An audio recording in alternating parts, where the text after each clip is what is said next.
ಕರ್ತನಲ್ಲಿ ಪ್ರೀತಿ ಅಂತ ಸಹೋದರ ಸಹೋದರಿಯರೇ, ಆ, ನಿಮ್ಮೆಲ್ಲರಿಗೂ ತಂದೆಯ ದೇವನಾಮದಲ್ಲೂ ನಮ್ಮ ರಕ್ಷಕನ ಒಡೆಯನಾಗಿರೋಂಥ ಯೇಸು ಕ್ರಿಸ್ತ ನಾಮದಲ್ಲೂ ವಂದನೆಗಳು ಸಲ್ಲಿಸುತ್ತಾ ದೇವರೊಂದು ಕರುಣೆ ಕೃಪೆ ಪ್ರೀತಿಗಳಿಂದ ನಾವೆಲ್ಲರೂ ಒಟ್ಟಾಗಿ ಸೇರಿ ಆತನ ವಾಕ್ಯಗಳನ್ನ ಧ್ಯಾನ ಮಾಡೋದಕ್ಕೆ ದೇವರು ಕೊಟ್ಟಂಥ ಮಹಾಕೃಪೆಗಾಗಿ ತುಂಬ ಕೃತಜ್ಞರಾಗಿದ್ದೀವಿ.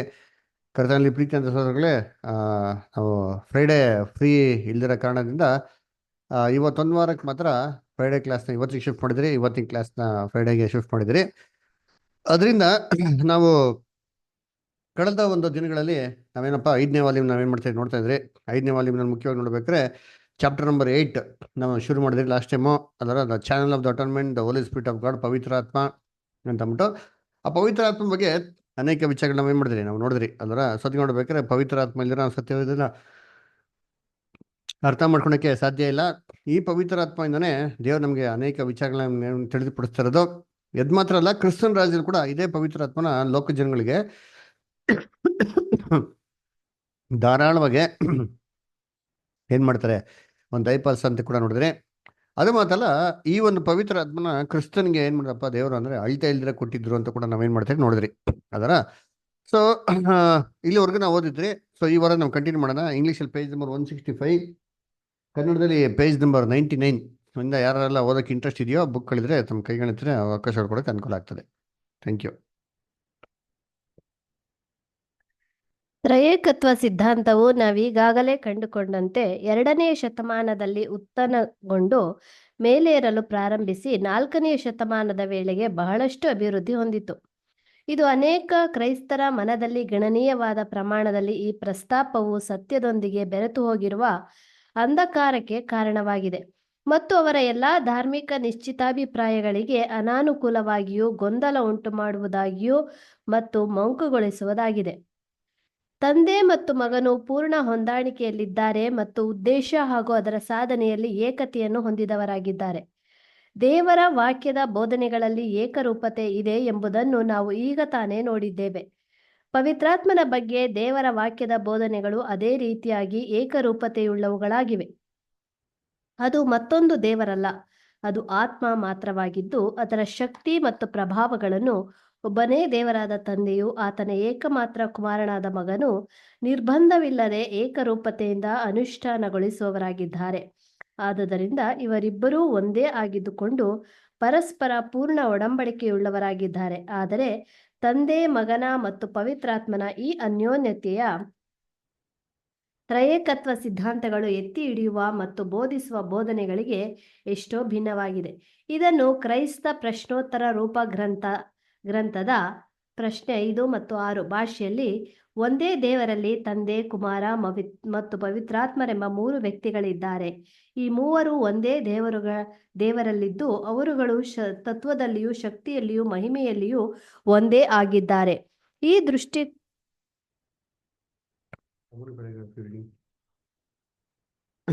ಕರ್ತನಲ್ಲಿ ಪ್ರೀತಿ ಅಂತ ಸೋದರ ಸಗಳೆ ನೋಡ್ಬೇಕಾದ್ರೆ ಏನ್ರಿ, ಈ ಒಂದು ಪವಿತ್ರ ಆತ್ಮ ಅಂತ ಒಂದು ಸಬ್ಜೆಕ್ಟ್ ಅಲ್ವರ ನೋಡ್ಬೇಕ್ರೆ ಏನಂತ ನೋಡ್ತೀರಿ ಅಂತಂದ್ರೆ, ಇದು ಏನ್ರಿ, ಇದು ತುಂಬಾ ಒಂದು ಮಿಸ್ಅಂಡರ್ಸ್ಟ್ಯಾಂಡ್ ಆಗಿರೋಂಥ ಒಂದು ಟಾಪಿಕ್. ಯಾಕಪ್ಪ ಮಿಸ್ಅಂಡರ್ಸ್ಟ್ಯಾಂಡ್ ಆಗಿರೋಂಥ ಟಾಪಿಕ್ ಅಂತ ನೋಡೋದಂದ್ರೆ, 2ನೇ ಶತಮಾನದವರೆಗೂ ಸಭೆಯಲ್ಲಿ ಯಾವುದೇ ರೀತಿಯ ಒಂದು ಬೋಧನೆ ಸಂಬಂಧವಾಗಿ ಇರಲಿಲ್ಲ.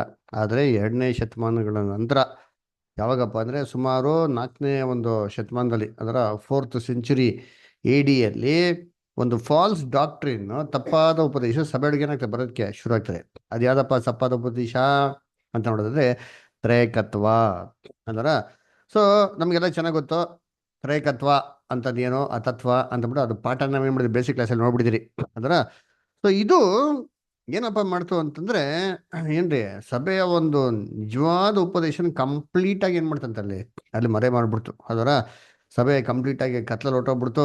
ಅದರ ನಾವು ಪ್ರಕಟಣೆ ಪುಸ್ತಕ ನೋಡ್ಬೇಕಾದ್ರೆ 7 ಸಭೆಗಳ ಕಾಲ ಏನ್ ಮಾಡ್ತೀವಿ ನೋಡ್ತೀರಿ. ಅದರ 1ನೇ ಸಭೆ, 2ನೇ ಸಭೆ, 3ನೇ ಸಭೆ. 3ನೇ ಸಭೆ ಬರೋದಕ್ಕೆ ಡಾಕ್ಟ್ರಿನ್ ಕಂಪ್ಲೀಟ್ ಏನಾಗಿತ್ತು, ಕರಪ್ಟ್ ಆಗಿತ್ತು ಅಂತ ಕೂಡ ನಾವೇನ್ ಮಾಡ್ತೀರಿ ಅಲ್ಲಿ ನೋಡ್ತೀರಿ ಅಲ್ಲರ. ಸೊ ಅದಕ್ಕೆ ನೋಡ್ಬೇಕಾದ್ರೆ ಈ ಒಂದು ಕರಪ್ಷನ್ ಆಗಿರೋಂಥದ್ದು ಇದು ಯಾವಾಗ ನಮಗೆ ಮತ್ತೆ ಬೆಳಕಿಗೆ ಬರ್ತಾ ಇದೆ, ಯಾವಾಗ ನಮ್ಮ ಜ್ಞಾನಕ್ಕೆ ಬರ್ತಾ ಇದೆ ಅಂತ ನೋಡ್ದ ಅಂತಂದ್ರೆ ಏನ್ರಿ, ಇವಾಗ ಎಲ್ಲಿ, ಯಾವ ಸಮಯದಲ್ಲಿ, ಕರ್ತನ ಪರೋಷ್ಯ ಅಂತ ಟೈಮಲ್ಲಿ. ಏನ್ರಿ ಪರೋಷ್ಯ ಅಂದ್ರೆ ಪ್ರಸನ್ನತೆ, ಪ್ರೆಸೆನ್ಸ್. ಅಂದ್ರ ಆತನ ನೀತಿನ ಸೂರ್ಯನಾಗಿ ನಮಗೆ ಪ್ರತ್ಯಕ್ಷನಾಗಿ ಅನೇಕ ಒಂದು ಸತ್ಯ ಅಂಶಗಳನ್ನ ನಮಗೆ ಬೆಳಕಾಗಿ ಕೊಡ್ತಿರೋದ್ರಿಂದ ಏನಪ್ಪ ಆಗಿದೆ ಅಂತಂದ್ರೆ ಈ ಒಂದು ಸತ್ಯಾರ್ಥಗಳೇನಾಗ್ತದೆ ಇವತ್ತು ನಮಗೆ ಬೆಳಕಿಗೆ ಬರ್ತೈತೆ ಅದರ. ಸರಿ, ಏನಿದು ಈ ಟ್ರಿನಿಟಿ, ಈ ತ್ರೈಕತ್ವ ಅಂತಂದ್ಬಿಟ್ಟು ಅರ್ಥ ಏನು ಅಂತಂದ್ಬಿಟ್ಟು ನೆಕ್ಸ್ಟ್ ಪ್ಯಾರಾಗ್ರಾಫ್ ಕೊಟ್ಟಿದ್ದಾರೆ, ಓದೋಣ. ಆ, ಯಾರು ಓದ್ತೀರಾ?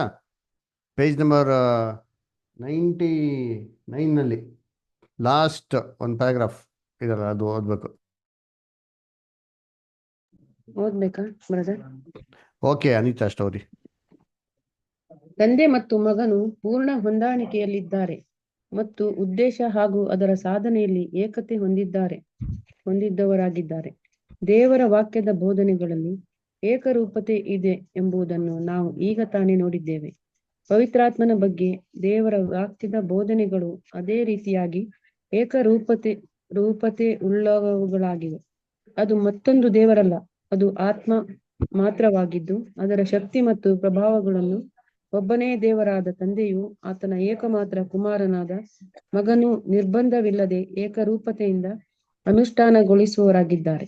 ಆದುದರಿಂದ ಇವರಿಬ್ಬರು ಒಂದೇ ಆಗಿದ್ದುಕೊಂಡು ಪರಸ್ಪರ ಪೂರ್ಣ ಒಡಂಬಡಿಕೆಯುಳ್ಳವರಾಗಿದ್ದಾರೆ. ಆದರೆ ತಂದೆ, ಮಗನ ಮತ್ತು ಪವಿತ್ರಾತ್ಮನ ಈ ಅನ್ಯೋನ್ಯತೆಯ ಏಕತ್ವ ಸಿದ್ಧಾಂತಗಳು ಎತ್ತಿ ಹಿಡಿಯುವ ಮತ್ತು ಬೋಧಿಸುವ ಬೋಧನೆಗಳಿಗೆ ಎಷ್ಟೋ ಭಿನ್ನವಾಗಿದೆ. ಇದನ್ನು ಕ್ರೈಸ್ತ ಪ್ರಶ್ನೋತ್ತರ ರೂಪ ಗ್ರಂಥದ ಪ್ರಶ್ನೆ 5 ಮತ್ತು 6 ಭಾಷೆಯಲ್ಲಿ ಒಂದೇ ದೇವರಲ್ಲಿ ತಂದೆ, ಕುಮಾರ ಮತ್ತು ಪವಿತ್ರಾತ್ಮರೆಂಬ 3 ವ್ಯಕ್ತಿಗಳಿದ್ದಾರೆ. ಈ ಮೂವರು ಒಂದೇ ದೇವರಲ್ಲಿದ್ದು ಅವರು ತತ್ವದಲ್ಲಿಯೂ ಶಕ್ತಿಯಲ್ಲಿಯೂ ಮಹಿಮೆಯಲ್ಲಿಯೂ ಒಂದೇ ಆಗಿದ್ದಾರೆ. ಈ ದೃಷ್ಟಿಕೋನವು ಕತ್ತಲಿನ ಯುಗದಲ್ಲಿ ಉಂಟು ಮಾಡಲು ಸೂಕ್ತವಾಗಿತ್ತು.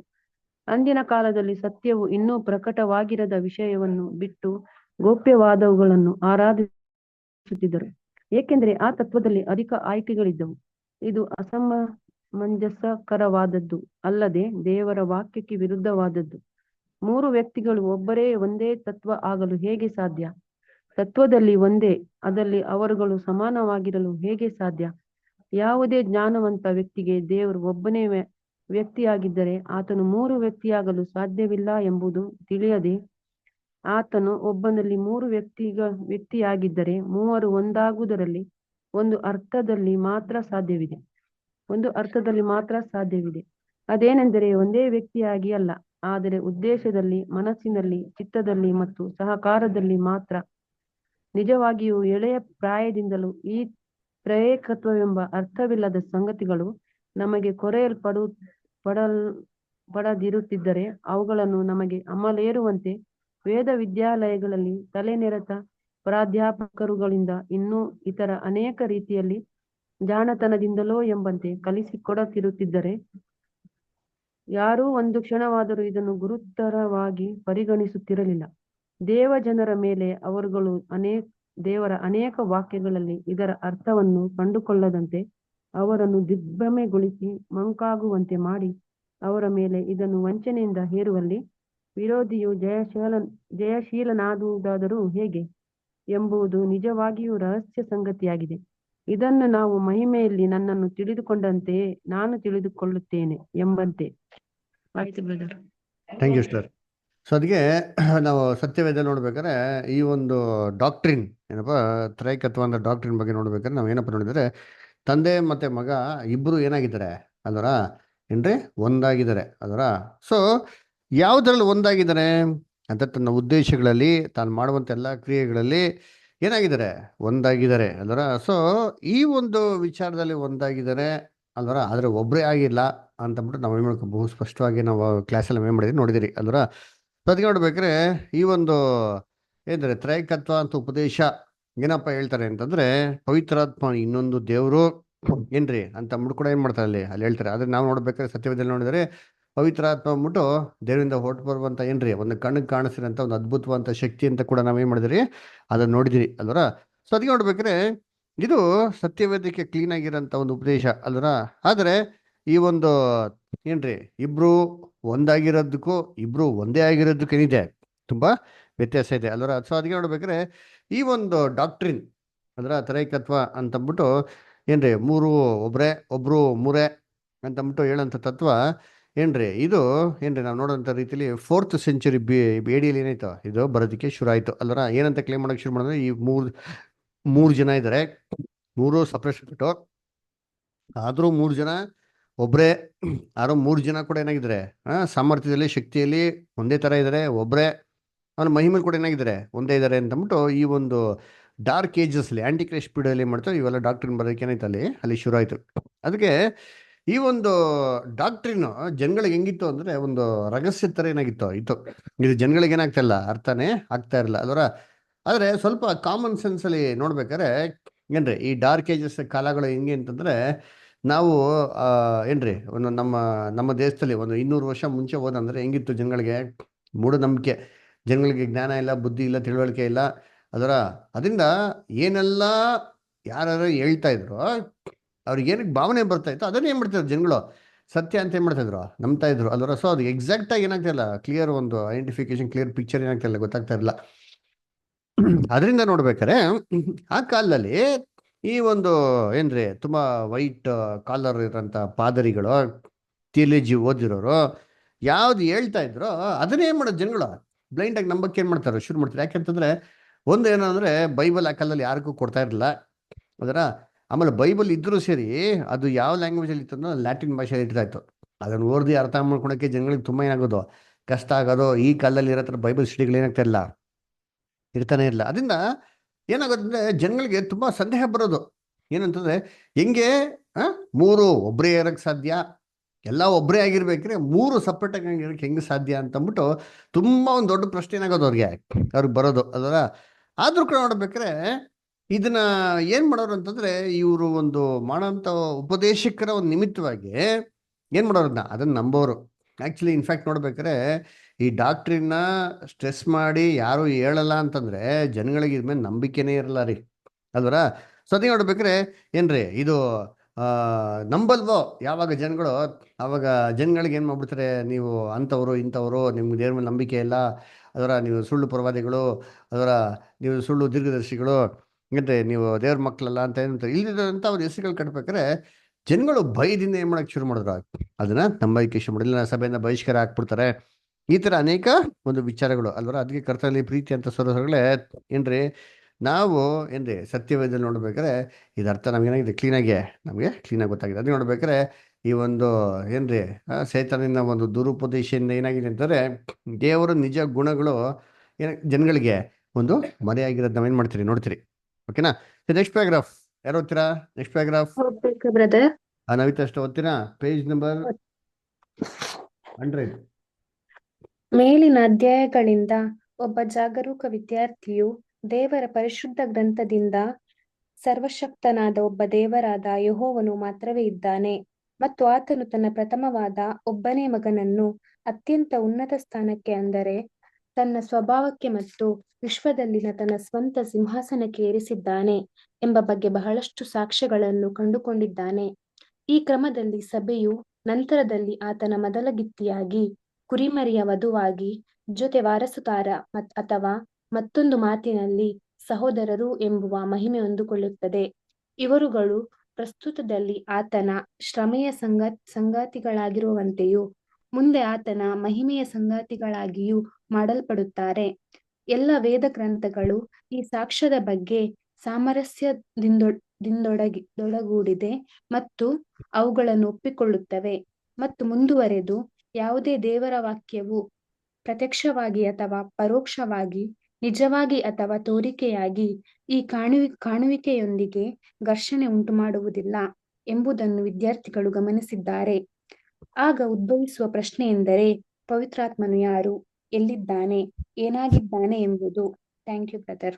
Thank you star. ಅಲ್ವರ ಅದೇ ನೋಡ್ಬೇಕಾರೆ ಏನ್ರಿ ನಾವು ಇದಕ್ಕಿಂತ ಮುಂಚೆ ಓದಿರೋ ಚಾಪ್ಟರ್ ಯಾವ್ದ್ರ ಬಗ್ಗೆ ಓದಿರಿ?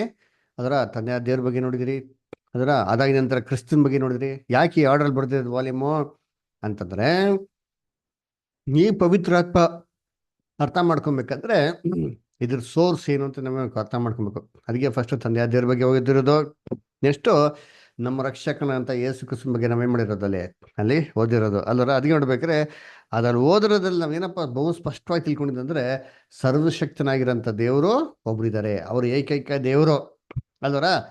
ಅವರು ತನ್ಗಿರಂತ ಮಹಿಮೆ, ತನಗಿರಂತ ಒಂದು ಗೌರವ, ತನಗಿರಂತ ಒಂದು ಘನತೆ ಆಗಲಿ, ತನಗಿರಂತ ಮಹಿಮೆನ ಬರೀ ಯಾರಿಗೂ ಎಂದಿಗೂ ಅವರು ಸಲ್ಲಿಸೋದಿಲ್ಲ ಅಂತ ವಾಕ್ಯದಲ್ಲಿ ನಾವೇನು ಮಾಡಿದ್ವಿ, ಓದಿರಿ.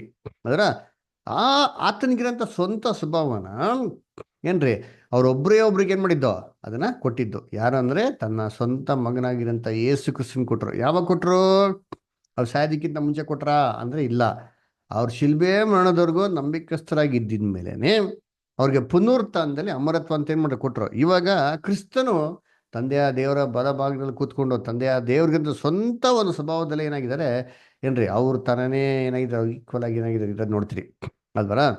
ಇದಾಗಿದ ನಂತರ ನಾವೇನ್ ನೋಡ್ತೀರಿ, ಇದೇ ಸ್ಥಾನಕ್ಕೆ ನೆಕ್ಸ್ಟ್ ಯಾರಪ್ಪ ಬರ್ತಾರೆ ಅಂತಂದ್ರೆ ಏನ್ರಿ, ಪವಿತ್ರಾತ್ಮ ಅಲ್ಲ, ಯಾರೋ ನಂಬಿಕಸ್ಥರಾಗಿರೋಂಥ ಸಭೆ ಏನ್ ಮಾಡ್ತಾರಂತೆ ಅಲ್ಲಿ ಸೇರ್ತಾರೆ ಅಲ್ವರ. ಅದು ಅವರು ಹೆಂಗೆ ಕ್ರಿಸ್ತನ ಒಂದು ಕ್ಷಮೆ ಮರಣದಲ್ಲಿ ಪಾಲ್ಗೊಳ್ಳಿದ್ರೆ ಅವರು ಕ್ರಿಸ್ತನ ಒಂದು ಏನ್ರಿ ಪುನರುತ್ಥಾನ ಪಾಲ್ಗೊಳ್ಳೋರಾಗ್ತಾರೆ. ಸೊ ಅವಾಗ ಏನಾಗ್ತದೆ ಅಂತಂದ್ರೆ ತಂದೆ, ಮಗ, ಸಭೆ 3 ಜನ ಕೂಡ ಏನಾಗಿರ್ತಾರಂತೆ ಅದರ ಏನ್ರಿ ಈಕ್ವಲ್ ಆಗಿರ್ತಾರೆ ಅಂತ ನಾವೇನ್ ಮಾಡ್ತೀವಿ ನೋಡ್ತೀರಿ. ಅದರ ಈಕ್ವಲ್ ಆಗಿರ್ತಾರೆ ಅಂತ ಹೇಳೋದಕ್ಕೂ ಒಬ್ಬರೇ ಆಗಿರ್ತಾರೆ ಅಂತ ಹೇಳೋದಕ್ಕೆ ಏನಿದೆ, ಅದರ ತುಂಬಾ ವ್ಯತ್ಯಾಸ ಇದೆ ಅಲ್ವರ. ಸೊ ಆಗಿರ್ಬೇಕಾದ್ರೆ ನಮಗೆ ಮನಸ್ಸು ಬರೋಂಥ ಪ್ರಶ್ನೆ ಏನಪ್ಪ ಅಂದ್ರೆ, ಹಂಗಾರೆ ಪವಿತ್ರ ಆತ್ಮ ಅಂದ್ರೆ ಯಾರು, ಎಲ್ಲಿದ್ದವರು, ಅದರ ಪವಿತ್ರ ಆತ್ಮನು ಏನು ಅಂತ ನಮ್ಗೊಂದು ಪ್ರಶ್ನೆ ಬರ್ತದೆ. ಇವಾಗ ಈ ಪ್ರಶ್ನೆಗೆ ನಾವೇನು ಮಾಡೋಣ, ವಾಕ್ಯದ ಮುಖಾಂತರ ನೋಡೋಣ ಅಂತ ಹೇಳ್ತಾರೆ. ಓಕೆ, ನೆಕ್ಸ್ಟ್ ಪ್ಯಾರಾಗ್ರಾಫ್ ಯಾರು ಓದ್ತೀರಾ? ಓದ್ಲಾ ಬ್ರದರ್? ಆನಂದ್ ಸಿಸ್ಟರ್ ಓದಿ. ನಾವು ಈ ಪ್ರಶ್ನೆಯ ಬಗ್ಗೆಯೂ ಉಳಿದವುಗಳನ್ನು ಅನುಸರಿಸಿದಂತೆ ಅದೇ ರೀತಿಯ ತನಿಖೆಗಳನ್ನು ಅನುಸರಿಸೋಣ. ನಾವು ನಮ್ಮ ಎಲ್ಲಾ ಮಾಹಿತಿಗಳಿಗಾಗಿ ದೇವರ ಧರ್ಮ ನಿಯಮ ಮತ್ತು ಸಾಕ್ಷ್ಯಗಳನ್ನು ನೋಡೋಣ. ನಾವು ಮನುಷ್ಯರ ಬಳಿಗೆ ಹೋಗದೇ ಇರೋಣ. ನಾವು ಮರಣಿಸಿದ ಅಥವಾ ಜೀವಿಸಿದ ಅಥವಾ ನಮಗೆ ಇನ್ನೂ ನಮ್ಮ ಸ್ವಂತದವರಾಗಿರದ ಒಳ್ಳೆಯ ಜನರ ಅನುಮಾನಗಳನ್ನು, ಊಹಾಪೋಹಗಳನ್ನು ಒಪ್ಪಿಕೊಳ್ಳದೇ ಇರೋಣ. ದೇವರ ವಾಕ್ಯವು ದೇವರ ಮನುಷ್ಯನು ಪ್ರವೀಣನಾಗಿ ಸಕಲ ಸತ್ಕಾರ್ಯಕ್ಕೆ ಸನ್ನದ್ಧನಾಗುವಂತೆ 2 ತಿಮೋಥಿ 3:17 ನೀಡಲ್ಪಟ್ಟಿದೆ ಎಂಬ ಅಪೊಸ್ತಲನ ಹೇಳಿಕೆಯನ್ನು ನೆನಪಿಸಿಕೊಳ್ಳೋಣ. ನಾವು ನಮ್ಮ ಭರವಸೆಗಳನ್ನು ಸಂಪೂರ್ಣವಾಗಿ ಕರ್ತನ ಮೇಲೆ ಮಾತ್ರವೇ ಇಡೋಣ ಮತ್ತು ಆತನು ಪವಿತ್ರಾತ್ಮನ ಬಗ್ಗೆ ಹೇಳುವುದರ ಅರ್ಥವೇನೆಂಬುದನ್ನು ತಿಳಿದುಕೊಳ್ಳ ಬಯಸೋಣ. ದೇವರ ವಾಕ್ಯದ ಎಲ್ಲಾ ಸಾಕ್ಷ್ಯಗಳನ್ನು ಸಾಮರಸ್ಯಕ್ಕೆ ತರೋಣ ಮತ್ತು ಅಂತಹ ಪರೀಕ್ಷೆಯಲ್ಲಿ ಸತ್ಯವು ಮಾತ್ರವೇ ಉಳಿದುಕೊಳ್ಳುತ್ತದೆ ಎಂದು ತಿಳಿಯೋಣ. ಈ ರೀತಿಯಾಗಿ ಪ್ರಾರ್ಥನಾ ಪೂರ್ವಕವಾಗಿಯೂ ಮತ್ತು ಜಾಗರೂಕತೆಯಿಂದಲೂ ಮಾಡುವವರಾದಲ್ಲಿ ನಮ್ಮ ಪ್ರಯತ್ನಗಳಿಗೆ ಪ್ರತಿಫಲ ದೊರೆಯುತ್ತದೆ. ಜ್ಞಾನದ ಬಾಗಿಲನ್ನು ತಟ್ಟುವವನಿಗೆ ಅದು ತೆರೆಯಲ್ಪಡುತ್ತದೆ. ಪವಿತ್ರಾತ್ಮನ ಜ್ಞಾನವನ್ನು ಬಯಸುವವರಿಗೆ ಅದು ಪ್ರಕಟಗೊಳ್ಳುತ್ತದೆ. ಯೆಶಾಯ 8:20, ಮತ್ತಾಯ 7ನೇ ಅಧ್ಯಾಯ 7 ಮತ್ತು 8ನೇ ವಚನ. Thank you sister. ಅದರ ಸದ್ಗೆ ಇವಾಗ ಇದನ್ನ ಹೆಂಗೆ ಸ್ಟಡಿ ಮಾಡೋದು ಅಂತ ನೋಡೋದಾದ್ರೆ, ಹೇಗೆ ನಾವು ಇದುವರೆಗೂ ಎಲ್ಲ ವಾಲ್ಯೂಮ್ಸ್ ಸ್ಟಡಿ ಮಾಡಬೇಕಾದ್ರೆ ಏನಪ್ಪ ನೋಡಿದ್ರಿ, ಪ್ರಾಮುಖ್ಯತೆ ಮುಖ್ಯವಾಗಿ ನಾವು ಯಾವುದು ಕೊಟ್ಟಿದ್ದೀವಿ ಅಂದರೆ ಸತ್ಯವೇದಿಕೆ.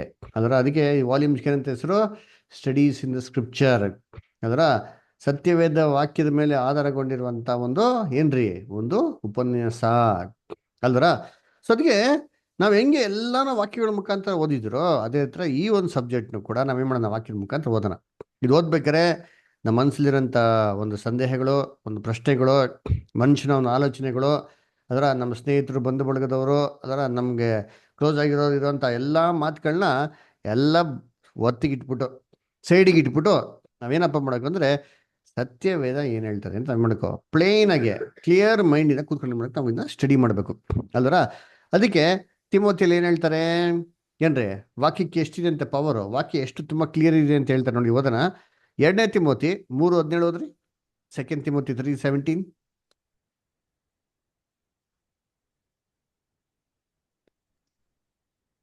ದೇವರ ಮನುಷ್ಯನು ಪ್ರವೀಣನಾಗಿ ಸಕಲ ಸತ್ಕಾರ್ಯಕ್ಕೆ ಸಾಧನನಾಗುವನು. Very good. ತನಗೆ ಕಾಲ ಸಮೀಪವಾದದ್ದರಿಂದ ಪೌಲನು ತಿಮೋತಿನನ್ನು ಖಂಡಿತವಾಗಿ ಎಚ್ಚರಿಸಿ ಸುವಾರ್ತೆಯ ಕೆಲಸವನ್ನು ಅತಿ ಜಾಗರೂಕತೆಯಿಂದ ನಡೆಸಬೇಕೆಂದು ಬೋಧಿಸಿದ್ದು.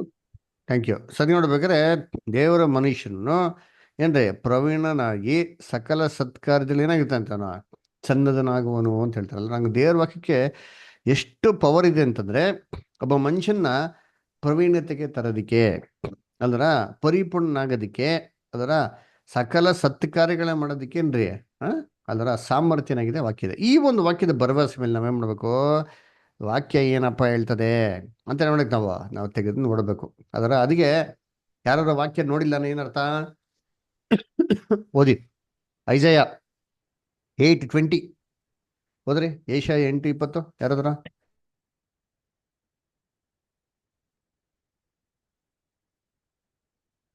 ದೇವರ ಉಪದೇಶವನ್ನು ದೇವರ ಬೋಧನೆಯನ್ನು ವಿಚಾರಿಸುವ ಎಂದು ಅವರು ಹೇಳದಿದ್ದರೆ ಅವರಿಗೆ ಎಂದಿಗೆ ಬೆಳಕಾಗುವುದಿಲ್ಲ. ನೋಡೋರ, ಯಾರೋ ದೇವ್ರ ವಾಕ್ಯನ ವಿಚಾರಿಸೋಣ, ದೇವ್ರ ವಾಕ್ಯದಲ್ಲಿ ನೋಡೋಣ ಅಂತ ಹೇಳ್ದಿರ ಇದ್ರೆ ಅವ್ರಿಗೆ ಎಂದಿಗೂ ಬೆಳಕಾಗೋದಿಲ್ಲ ಅಂತ ಹೇಳ್ತಾರೆ. ಇಂಗ್ಲೀಷ್ ಬರ್ತಾರೆ ಆಕ್ಚುಲಿ, ಎಂದಿಗೂ ಬೆಳಕಾಗೋದಿಲ್ಲ ಅಂತಲ್ಲ, ಅವಳಿಗೆ ಎಂದಿಗೂ ಬೆಳಕೆ ಇಲ್ಲ ಅಂತ ಅರ್ಥ. ಏನೋ ಬೆಳಕಿಲ್ಲ ಅಂತ ಅರ್ಥ, ಅವ್ರಿಗೆ ದೇವ್ರ ಜ್ಞಾನ ಪವಿತ್ರಾತ್ಮ ಏನಾಗಿಲ್ಲ ಇನ್ನ ಅವ್ರಿಗೆ ಇಲ್ಲ ಅಂತಾನೇನ್ರಿ ಅರ್ಥ. ಅದಕ್ಕೆ ನೋಡ್ಬೇಕಾದ್ರೆ ಯಾವತ್ತು ದೇವ್ರ ಮಕ್ಳು ಹೆಂಗಪ್ಪ ಇರ್ಬೇಕು, ಏನೇ ಹೇಳ್ರು ಸರಿ ನಡೀರಿ ದೇವ್ರ ವಾಕ್ಯದ ಏನ್ ಮಾಡೋಣ ವಿಚಾರಿಸೋಣ ಅಂತ ಚೆನ್ನಾಗಿರ್ಬೇಕ್ರಿ ಕರ್ತನಲ್ಲಿ ಪ್ರೀತಿ ಅನ್ಸೋರ್ಗಳೇ ಏನ್ರಿ. ನೆಕ್ಸ್ಟ್ ಒಂದು ಪ್ಯಾರಾಗ್ರಾಫ್ ನಾವ್ ಮಾಡೋಣ, ಓದೋಣ. ಈ ಪವಿತ್ರಾತ್ಮ ಏನೇನು ಕರೆದಿದ್ರಿ ಅಂತ. ನೆಕ್ಸ್ಟ್ ಯಾರು ಓದ್ತೀರಾ? ಓದಿ ಓದಿ ಓದಿ ಓದಿ ಸರ್. ದೇವರ ವಾಕ್ಯದಲ್ಲಿ ಪವಿತ್ರಾತ್ಮನ ಬಗ್ಗೆ ಅನೇಕ ಅರ್ಥ ವಿವರಣೆಗಳಿವೆ. ಈ ಪ್ರಸ್ತಾವವನ್ನು ಸರಿಯಾದ ರೀತಿಯಲ್ಲಿ ಅರ್ಥ ಮಾಡಿಕೊಳ್ಳಲು ಈ ವಿಧದ ಅರ್ಥ ವಿವರಣೆಗಳನ್ನು ಒಟ್ಟಾಗಿ ಪರಿಗಣಿಸಿ ಅವುಗಳು ಪರಸ್ಪರ ಬೆಳಕು ಚೆಲ್ಲುವಂತೆ ಮಾಡಬೇಕಾಗುತ್ತದೆ. ಪವಿತ್ರಾತ್ಮನನ್ನು ವಿವಿಧ ರೀತಿಯಲ್ಲಿ ದೇವರ ಆತ್ಮನು, ಕ್ರಿಸ್ತನ ಆತ್ಮನು, ಪವಿತ್ರತೆಯ ಆತ್ಮನು, ಸತ್ಯದ ಆತ್ಮನು, ಸ್ವಸ್ಥ ಮನಸ್ಸಿನ ಆತ್ಮನು, ಬಿಡುಗಡೆಯ ಆತ್ಮನು, ತಂದೆಯ ಆತ್ಮನು, ವಾಗ್ದಾನದ ಪವಿತ್ರಾತ್ಮನು, ದೈನ್ಯತೆಯ ಆತ್ಮನು, ತಿಳುವಳಿಕೆಯ ಆತ್ಮನು, ಜ್ಞಾನದ ಆತ್ಮನು, ತೇಜೋಮಯನಾದ ಆತ್ಮನು, ಆಲೋಚನಾ ಪರಾಕ್ರಮಗಳನ್ನು ಹುಟ್ಟಿಸುವ ಆತ್ಮನು, ಕೃಪೆಯ ಆತ್ಮನು, ಪಡಕೊಳ್ಳುವ ಆತ್ಮನು ಮತ್ತು ಪ್ರವಾದನೆಯ ಆತ್ಮನು ಎಂದು ಹೇಳಲಾಗಿದೆ. Thank you sir. ಸದ್ಯ ನೋಡ್ಬೇಕ್ರೆ ಪವಿತ್ರ ಆತ್ಮನ ಸತ್ಯವೇದದಲ್ಲಿ ಏನ್ರಿ ಬೇರೆ ಬೇರೆ ಒಂದು ವಿಧವಾದಂಥ ರೀತಿಯಲ್ಲಿ ಏನ್ ಮಾಡಿದ್ರೆ ಅದು ಕೊಟ್ಟಿದ್ದಾರೆ. ಅಂದ್ರೆ ಏನಪ್ಪ ಅರ್ಥ ಅಂದ್ರೆ ಬೇರೆ ಬೇರೆ ಡೆಫಿನೇಷನ್ಸ್ ಏನ್ ಮಾಡಿದ್ ನಮ್ಗೆ ಅಲ್ಲಿ ಕೊಟ್ಟಿದ್ದು ನೋಡ್ತೀರಿ ಆದ್ರೆ ಇದೆಲ್ಲವೂ ಒಂದೇ ಪವಿತ್ರ ಆತ್ಮ ಬಗ್ಗೆ ಏನ್ ಮಾಡ್ತಾರೆ ಅಲ್ಲಿ ಹೇಳ್ತಾರೆ. ಮಾಡುವಂತ ಬೇರೆ ಬೇರೆ ಒಂದು ಕ್ರಿಯೆಗಳ ಬಗ್ಗೆ ಏನ್ ಮಾಡ್ತಾರೆ ಹೇಳ್ತಾರೆ. ಉದಾಹರಣೆ ನೋಡ್ಬೇಕಾದ್ರೆ ಬೈಬಲ್ ನೋಡ್ತೀರಿ, ಕ್ರಿಸ್ತನ ಆತ್ಮ ಅಂತ ನೋಡ್ತೀರಿ, ದೇವರ ಆತ್ಮ ಅಂತ ನೋಡ್ತೀರಿ, ಪರಿಶುದ್ಧತೆಯ ಆತ್ಮ ಅಂತ ನೋಡ್ತೀರಿ, ಸತ್ಯದ ಆತ್ಮ, ಬುದ್ಧಿ ತಿಳುವಳಿಕೆಯ ಆತ್ಮ, ಸ್ವಾತಂತ್ರ್ಯದ ಆತ್ಮ, ವಾಗ್ದಾನದ ಆತ್ಮ, ತಂದೆಯ ಆತ್ಮ ಅಂತ ನಾವೇನ್ ಮಾಡ್ತೀವಿ ನೋಡ್ತೀರಿ. ಪ್ರವಾದನೆಯ ಆತ್ಮ, ಕೃಪೆಯ ಆತ್ಮ ಅಂತ ನೋಡ್ತೀವಿ. ಹಾಗಾದ್ರೆ ಏನು ಇಷ್ಟೊಂದು ಪವಿತ್ರ ಆತ್ಮಗಳಿದೆ ಅಂತೇನ್ರಿ ಅಲ್ಲ. ಏನ್ರಿ ದೇವರು ಒಂದೇ ಪವಿತ್ರ ಆತ್ಮ, ಅದು ಮಾಡತಕ್ಕ ಕ್ರಿಯೆಗಳು ಬೇಸ್ಡ್ ಆನ್ ದ ಸಿಚುವೇಶನ್ಸ್. ಬೈಬಲ್ನಲ್ಲಿ ಯಾವ ಒಂದು ಸಂಗತಿಗಳಲ್ಲಿ ಯಾವ ರೀತಿ ಅದು ಕೊಟ್ಟಿದೆಯೋ ಅದರ ಆಧಾರದ ಮೇಲೆ ಏನಾಗಿದೆಯಲ್ಲ ಇದು ಡಿಪೆಂಡ್ ಆಗಿದೆ ಅಂತ ಅಂದ್ರ. ನೆಕ್ಸ್ಟ್ ಪ್ಯಾರಾಗ್ರಾಫ್ ರಾಜಭದ್ರ ಓದ್ತೀರಾ? ಎಸ್ ಬ್ರದರ್, ಓದ್ತೀನಿ ಬ್ರದರ್. ಈ ವಿವಿಧ ಬಿರುದುವಾಳಿಗಳು ಅನೇಕ ಸಾರಿ ಪುನಶ್ಚರಿಸಲ್ಪಟ್ಟಿದ್ದು ಮತ್ತು ಆಂತರಿಕ ಬದಲಾವಣೆಗಳೊಂದಿಗೆ ಉಪಯೋಗಿಸಲ್ಪಟ್ಟಿದ್ದು ಅವುಗಳೆಲ್ಲವೂ ಒಂದೇ ಪವಿತ್ರಾತ್ಮನಿಗೆ ಸಂಬಂಧಿಸಿದವುಗಳು ಎಂಬ ಸಂಪೂರ್ಣವಾದ ಯುಕ್ತವಾದ ಭರವಸೆಗಳನ್ನು ನಮಗೆ ನೀಡುವವುಗಳಾಗಿವೆ. ನಿಜವಾಗಿಯೂ ಆಗಿಂದಾಗೆ ಪವಿತ್ರ ಎಂಬ ಪದವನ್ನು ಇದಕ್ಕೆ ಸೇರಿಸಲಾಗುವುದು, ಇಲ್ಲವೇ ಜೋಡಿಸಲಾಗುವುದು. ಉದಾಹರಣೆಗೆ ದೇವರ ಪವಿತ್ರಾತ್ಮ, ವಾಗ್ದಾನದ ಪವಿತ್ರಾತ್ಮ ಮುಂದಾಗಿ ಈ ಯಾವುದೇ ನಾಮಧೇಯಗಳ ಪ್ರಸ್ತಾಪವನ್ನು ತಿರಸ್ಕರಿಸದ, ಅಂದರೆ ಅವುಗಳನ್ನು ಸಾಮರಸ್ಯಗೊಳಿಸುವ ತಿಳುವಳಿಕೆಯನ್ನು ನಾವು ಬಯಸಬೇಕು. ಮೂರನೆಯ ದೇವರು ಎಂಬ ಸಾಮಾನ್ಯ ಕಲ್ಪನೆಯಲ್ಲಿ ಈ ಎಲ್ಲಾ ಹೇಳಿಕೆಗಳನ್ನು ಸಾಮರಸ್ಯಗೊಳಿಸಲು ಸಾಧ್ಯವಿಲ್ಲ. ಆದರೆ ಈ ಪ್ರತಿಯೊಂದಕ್ಕೂ ಅನುಗುಣವಾಗಿ ಈ ವಿವಿಧ ಶಬ್ದ ಪ್ರಯೋಗಗಳನ್ನು ಆತ್ಮನ ವಿವರಣೆ ಎಂಬುದಾಗಿಯೂ ನಮ್ಮ ತಂದೆಯಾದ ಒಬ್ಬನೇ ದೇವರ ಚೈತನ್ಯ, ಪ್ರವೃತ್ತಿ ಮತ್ತು ಶಕ್ತಿ ಎಂಬುದಾಗಿಯೂ ಅರ್ಥ ಮಾಡಿಕೊಳ್ಳಬೇಕು. ಮತ್ತು ಆತ್ಮನನ್ನು ನಮ್ಮ ಕರ್ತನಾದ ಯೇಸು ಕ್ರಿಸ್ತನ ಪ್ರಕೃತಿ ಮತ್ತು ಶಕ್ತಿ ಎಂಬುದಾಗಿ ಶಕ್ತಿ ಎಂಬುದಾಗಿ ಯಾಕೆಂದರೆ ಆತನು ತಂದೆಯೊಂದಿಗೆ ಒಂದಾಗಿದ್ದಾನೆ. ಮಾತ್ರವಲ್ಲದೆ ಕೆಲಮಟ್ಟಿಗೆ ನಿಜವಾಗಿಯೂ ದೇವದೂತರು ಅಥವಾ ಮನುಷ್ಯರಾದವರೆಲ್ಲರೂ ಆತನೊಂದಿಗೆ ಏಕತೆಗೆ ಅಥವಾ ಸಾಮರಸ್ಯಕ್ಕೆ ಬಂದ ಅನುಪಾತದಲ್ಲಿ ಅದು ಅವರ ಸ್ಫೂರ್ತಿ, ಪ್ರಕೃತಿ ಮತ್ತು ಶಕ್ತಿಯೂ ಆಗಿದೆ. Thank you brother. Thank you brother. ಹೌದಾ? ಸೊ ಇವಾಗ ನಾವು ಕಳೆದ ಚಾಪ್ಟರ್ ನೋಡೋದಂತೆ, ಕಳೆದ ಪ್ಯಾರಾಗ್ರಾಫಲ್ಲಿ ನೋಡೋದಂತೆ ಎಷ್ಟೋ ಟೈಟ್ಲ್ಗಳೇನಾಗಿದೆ ಅಲ್ಲಿದೆ ಅದರ. ಅಂದರೆ ಏನಪ್ಪ ಅದು ಅಂದರೆ ಅಷ್ಟೊಂದು ವೇರಿಯಸ್ ಏನಂತಾರೆ ಹೋಲಿ ಸ್ಪಿರಿಟ್ಗಳಿದೆಯಾ ಅಂತಂದರೆ ಇಲ್ಲ ರೀ, ಒಂದೇ ಹೋಲಿ ಸ್ಪಿರಿಟು. ಆದರೆ ಬೇರೆ ಬೇರೆ ಹೆಸರುಗಳು ಏನು ಮಾಡೋರೆ ಕೊಟ್ಟರೆ. ಆಮೇಲೆ ಆ್ಯಕ್ಚುಲಿ ಇವನ್ ಒರಿಜಿನಲ್ ಬೈಬಲಲ್ಲಿ ನೋಡ್ದ ಅಂತಂದರೆ ಈ ಹೋಲಿ ಅಂತ ವಾರ್ತೆ ಏನು ಮಾಡಿದ್ದಾರೆ ಅದರಲ್ಲಿ ಸೇರಿಸಲ್ಪಟ್ಟಿದೆ. ಅದರ ಹೋಲಿ ಸ್ಪಿರಿಟ್ ಅಂತ ಬರ್ತಾರೆ ಇಂಗ್ಲೀಷಲ್ಲಿ. ನಾವು ಕನ್ನಡ ನೋಡ್ತೀವಿ ಪವಿತ್ರ ಆತ್ಮ ಅಂತ. ಆ್ಯಕ್ಚುಲಿ ಕನ್ನಡದಲ್ಲಿ ಬರೀ ಆತ್ಮ ಅಂತ ಬರೋದು ಅದರ. ಆದರೆ ಈ ಪವಿತ್ರ ಅಂತ ಒಂದು ಪದನ ಏನು ಮಾಡಿದಾರೆ ಅಲ್ಲಿ ಸೇರಿಸಿದರೆ ಅದರ. ಅದಕ್ಕೆ ದೇವರ ಪವಿತ್ರಾತ್ಮ ಅಂತ ನಾವೇನು ಮಾಡ್ತೀರಿ ಅಲ್ಲಿ ನಾವೆಲ್ಲ ಕಡೆ ಏನು ಮಾಡ್ತೀವಿ ನೋಡ್ತೀವಿ. ಪವಿತ್ರ ಅಂತ ಒಂದು ವಾರ್ತೆ ಎಲ್ಲ ಕಡೆ ಸೇರಿಸಿದ್ದು ಏನು ಮಾಡ್ತೀವಿ ನೋಡ್ತೀರಿ ಅದರ. ಸೊ ಅದಕ್ಕೆ ನೋಡ್ಬೇಕಾದ್ರೆ ಕರ್ತನಲ್ಲಿ ಪ್ರೀತಿ ಅನಿಸೋಗಳೇ ಇದನ್ನ ನಾವು ಯಾವ ರೀತಿ ಅರ್ಥ ಮಾಡ್ಕೊಬೇಕು ಅಂತ ನೋಡೋದಂದ್ರೆ ಏನ್ರಿ, ತಂದೆ ಮಗ ಯಾವ ರೀತಿ ಇಬ್ರು ಒಂದಾಗಿದ್ದಾರೋ ಇದು ಅವರಿಂದ ಹೊರಡು ಬರುವಂತ ಏನ್ರಿ ಒಂದು ಅದ್ಭುತವಂತ ಏನ್ರಿ ಒಂದು ಶಕ್ತಿ, ಕಣ್ಣು ಕಾಣಿಸಿದಂತ ಒಂದು ಅದ್ಭುತವಂತ ಏನ್ರಿ ಒಂದು ಶಕ್ತಿ ಅದರ. ಸೊ ಈ ಒಂದು ಪವಿತ್ರ ಆತ್ಮನೇ ದೇವರು ದೇವದೂತರುಗಳಿಗೂ ಏನ್ ಮಾಡಿರತ್ತವ ಅಲ್ಲಿ ಕೊಟ್ಟು ಅಂತ ಕೂಡ ನಾವು ಏನ್ ಮಾಡ್ತೀವಿ ನೋಡ್ತೀರಿ ಅದರ ನೋಡಿ. ಆಮೇಲೆ ನೆಕ್ಸ್ಟ್ ಪ್ಯಾರಾಗ್ರಾಫ್ ಓದೋಣ. ನೆಕ್ಸ್ಟ್ ಪ್ಯಾರಾಗ್ರಾಫ್ ಯಾರು ಓದ್ತೀರಾ? ಓದ್ದಿರೋ ಸಹೋದರ ಸಹೋದರಿಗಳು ಯಾರಿದ್ದಾರೆ?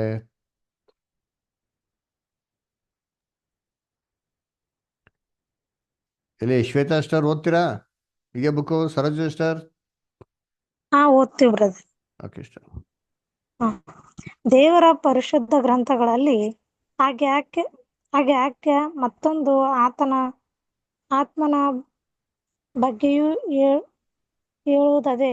ಅದು ವಿರೋಧ ಅರ್ಥದಲ್ಲಿ ಭಯದ ಆತ್ಮ, ದಾಸತ್ವವೆಂಬ ಬಂಧನದ ಆತ್ಮ, ಈ ಲೋಕದ ಆತ್ಮ, ಸುಳ್ಳನ್ನು ಬೋಧಿಸುವ ಆತ್ಮ, ಶಕುನ ಹೇಳುವ ಆತ್ಮ, ಕ್ರಿಸ್ತ ವಿರೋಧಿಯ ಆತ್ಮ, ಜಡಭಾವದ ಆತ್ಮ ಇತ್ಯಾದಿಯಾಗಿ ಇವೆಲ್ಲವೂ ದುರಾತ್ಮಗಳು.